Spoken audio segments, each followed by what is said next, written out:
बिस्मिल्लाहिर्रहमानिर्रहीम। अस्सलाम वालेकुम। मैं हूं सनाउल्लाह नागरा। आप देख रहे हैं मेरा यूट्यूब चैनल। आज हमारे साथ इस वक्त सीनियर सहाफ़ी जनाब नदीम बसरा साहब मौजूद हैं। इनसे बात करेंगे। ये जो तहरीक इंसाफ का कल जलसा हुआ है, उस हवाले से मुख्तलिफ़ तजज़ियाकारों की और जो मुखालफीन हैं ख़ास तौर पर PTI के, उनकी एक अपनी आरा है। कुछ का ये कहना है कि जलसे में इंतहाई कम लोग थे जिन्होंने शिरकत की है, जबकि एजेंसीज़ की जो रिपोर्ट है उसके मुताबिक ये है कि जलसे में कोई 60 से 70 हज़ार शुरका की तादाद थी। तो नदीम बसरा साहब से हम ये जानते हैं, चूँकि इनकी बड़ी गहरी नज़र है और ये जलसे को कल कवर भी करते रहे हैं। इनसे पूछते हैं कि जलसे में अगर लोगों की तादाद कम थी तो उसकी क्या वजह है, और दूसरा जो साबका जलसे थे PTI के, जो बहुत बड़े जलसे हो चुके हैं, जो एक रिकॉर्ड रखते हैं, कल का जलसा और साबका जलसे, उनमें क्या ये देखते हैं फ़र्क? जी बसरा साहब। नागरा साहब, बहुत शुक्रिया आपका कि आपने मेरी तरफ तशरीफ़ लाए और आप ये सवाल भी किया। देखिए, जो PTI का जलसा था तो यकीनी तौर पे इस पे जो हालात थे हुकूमत ने जो बनाए हुए थे, और जो उनकी तरफ से उनके जो बड़े रहनुमा थे यही कह रहे थे कि कंटेनर्स लगाए गए हैं, बैरियर लगा के लोगों को रोका गया है, इसलिए वहाँ पे मुतनाज़ तादाद तो ये तो तयशुदा था कि PTI का दावा कुछ और निकलेगा, एजेंसीज और दावा करेगी, हुकूमत कोई और दावा करेगी, जिसे लेवल प्ले फील्ड कहा जाता था। तो ये लेवल प्ले फील्ड नहीं था, इसलिए आप अगर साबका उन जलसों से उनसे कंपैरिजन करेंगे PTI का, तो उस वक्त उनके लिए कोई ऐसा उन पे पाबंदियां नहीं थी। उनके इमरान खान के बकौल 2000 वर्कर्स गिरफ्तार नहीं हुए थे, उनके सोशल जो अजहर मुशवानी था वो गिरफ्तार नहीं था, हसान न्याजी कोयटा में नहीं था, लिहाजा वो फ़र्क था। उस वक्त सारी लीडरशिप भी मौजूद थी। तो कल का जलसा जो हुआ है, तो इन हालात के अंदर भी इतने लोग आ जाना, मैं समझता हूँ कि इमरान खान की एक बड़ी कामयाबी है।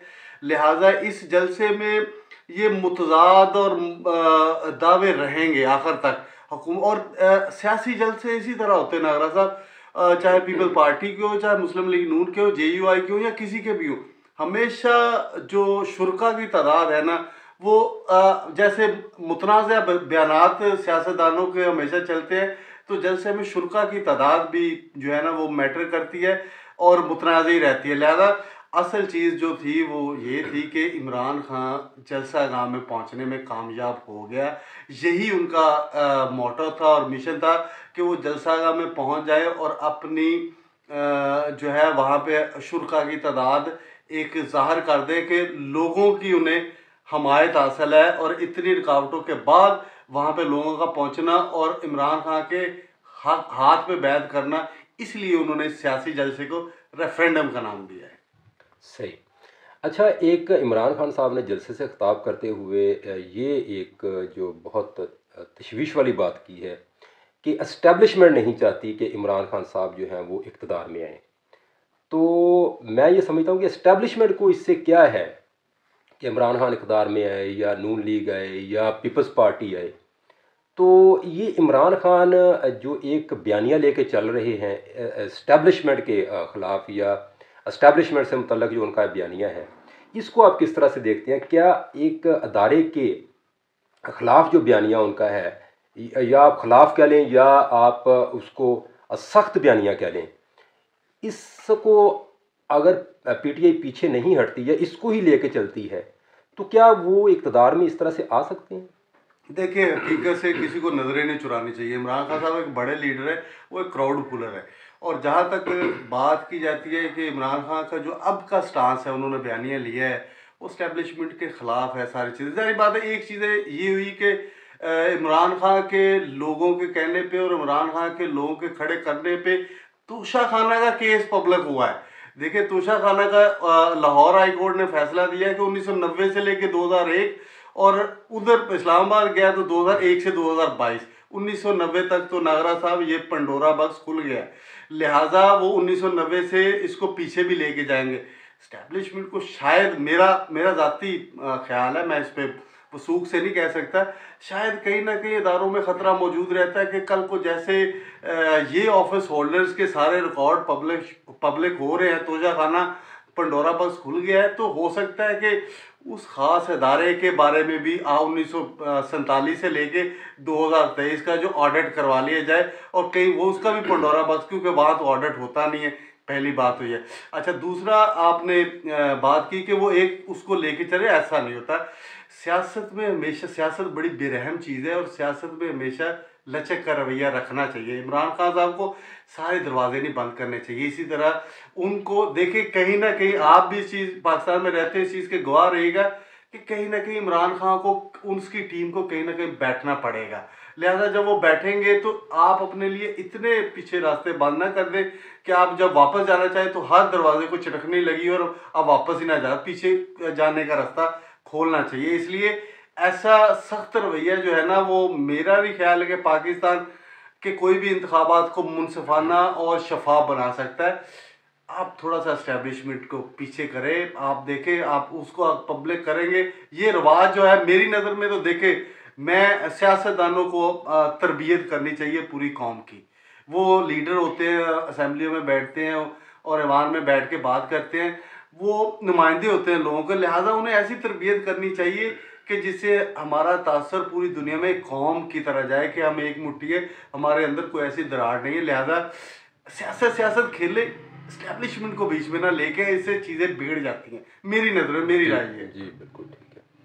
अच्छा, मेरा एक सवाल ये भी है, मेरे ज़हन में आ रहा था कि इलेक्शन से मुतल्लक आपको पता है इस वक्त सारी जो चीज़ें हैं वो इलेक्शन के गिर्द घूम रही हैं।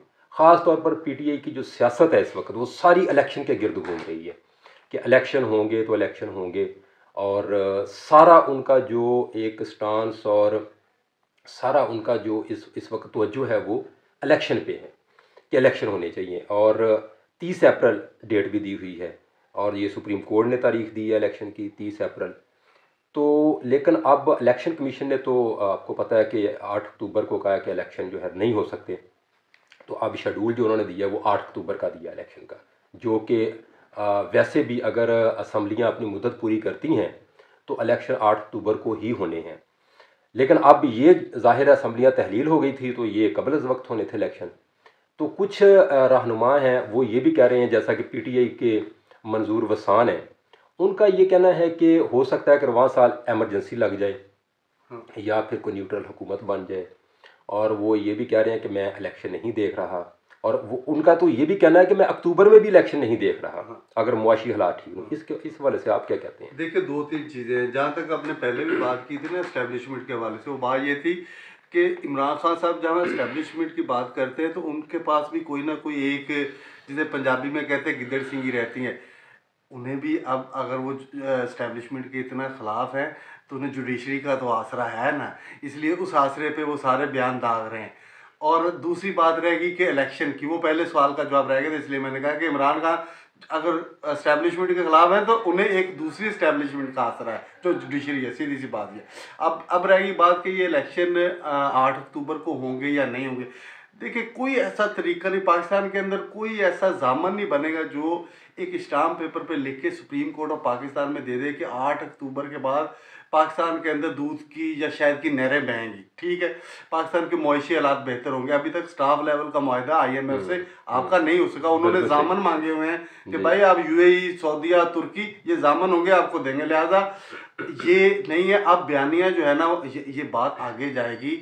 अब टेक्नोक्रेट्स की तरफ भी लोगों का ध्यान है कि अब हो सकता है कि टेक्नोक्रेट्स की गवर्नमेंट बन जाए। टेक्नोक्रेट्स अगर आते हैं तो शायद उसको संभाल लें।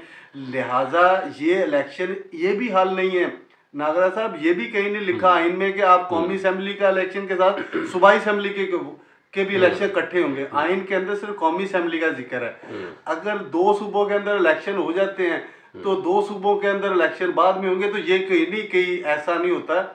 बहुत सारे ऐसे ममालिक हैं और ताकतवर ममालिक हैं जहाँ पे सिटिंग गवर्नमेंट में वो बैठे होते हैं, वो अपने नीचे इलेक्शन करवा रहे होते हैं। लिहाजा इलेक्शन जो सूरत हाल बनी हुई है, अगर इस मुल्क के अंदर थोड़ी सी बेहतरी आनी है तो सियासतदानों को मिल बैठ के फैसला करना होगा। ये दूर से जो तीर दागने वाला काम है ना, इससे मसाइल कभी हल नहीं होंगे। और सच्ची बात यह है कि आप क्या समझते हैं कि इमरान खान साहब के जो सारे तीर है सीधे निशाने पे लग रहे हैं? नहीं, दोनों तरफ से तीर आ रहे हैं, ये भी बच रहे हैं, वो भी बच रहे हैं। लिहाजा बीच बचाव का सियासी जो बेहतर रास्ता है, वो मैंने पहले भी कहा कि सियासी मुसालियत है। इसके अंदर देखें, अब पहले कहा जाता था कि आसफ अली जरदारी बड़े आदमी हैं जो बीच बचाव करवा लेते हैं। मलक रियाज का नाम लिया जाता था, चौधरी परवेज लाई का नाम लिया जाता था। अब तो हर कोई मुतनाज़ होगा भाई, किसी को सालसी मानने को कोई तैयार है ही नहीं। कोई सालिस, सीधी सी बात है, इमरान खान ने तो किसी को सालिस रहने के काबिल छोड़ा ही नहीं। लिहाजा इसलिए ये इलेक्शन लेकिन कब इस वक्त होंगे, नज़रें एस्टेब्लिशमेंट पे हैं कि एस्टेब्लिशमेंट अगर सालिस बन जाए, वो भी फ़ौज पाकिस्तान अगर सालिस बन जाए, तो वो तो देखिए इमरान खान यही कह रहा है कि वो सालिस बने, फौरी तौर पे बने। लिहाजा आप अपने रवैये, आप अपने लोगों से थोड़ा सा फ़ौज के मतलब भी आप देखिए, मैं भी पाकिस्तानी हूँ, फ़ौज के मतलब अपना रवैया जब तक दुरुस्त नहीं लेकिन होगा, फिर सॉफ्ट कॉर्नर रखना पड़ेगा। फिर ये भी तो है ना बसरा साहब, अगर फ़ौज पाकिस्तान को वो सालिस कह रहे हैं तो फिर फ़ौज पाकिस्तान को वो आपको पता है कि जो साबका उनका एक था स्टांस के न्यूट्रल नहीं है वो, और वो जिस तरह के अलकाबात दिए गए, ठीक है, वो भी तो सबके सामने है ना। अब होता यही है, देखिए मैं कह रहा हूँ कि सियासत बड़ी बेरहम सी चीज़ है। इसके अंदर आप बाद दफा जो अमल करेंगे उसका रद्द अमल आपको तो आएगा। पहले आप उन्हीं के कंधों पे सवार थे तो आपको सब चीज़ें अच्छी थी। अब इलेक्शन होंगे या नहीं, क्या आप देख रहे हैं देखिए इलेक्शन? सीधी सी बात यह है कि ब्यूरोक्रेसी के अंदर जो ब्यूरोक्रेट्स है, मैं आपको पंजाब के चीफ सेक्रेटरी की मिसाल दे देता हूँ। उन्होंने मुझे कहा था, बहुत सारे और भी साफी को कहा होगा जो उनके करीब थे, उन्होंने ये कहा था कि मैं 3 माह के लिए चीफ सेक्रेटरी बनने नहीं आया, मेरी बड़ी सर्विस पड़ी हुई है, इसलिए मैं लंबे टेन्योर के लिए आया हूँ। जिससे मुझे ये लगता है कि ये इलेक्शन 30 अप्रैल को नहीं होंगे, और 8 अक्टूबर को भी अगर देखें तो 30 अप्रैल से 8 अक्टूबर तक लोग वैसे ही भूल जाएंगे इस इलेक्शन। ये थे जी नदीम बसरा साहब, सीनियर सहाफ़ी थे। आपने सुना इनका तजिज़िया, इलेक्शन से मुतल्लिक भी हमने बात की और इमरान खान के जलसे से मुतल्लिक भी। बाकी अवाम जो हैं, आप सबसे बेहतर चीज़ों को देखते हैं, समझते हैं। इजाज़त दीजिए, अल्लाह हाफ़िज़।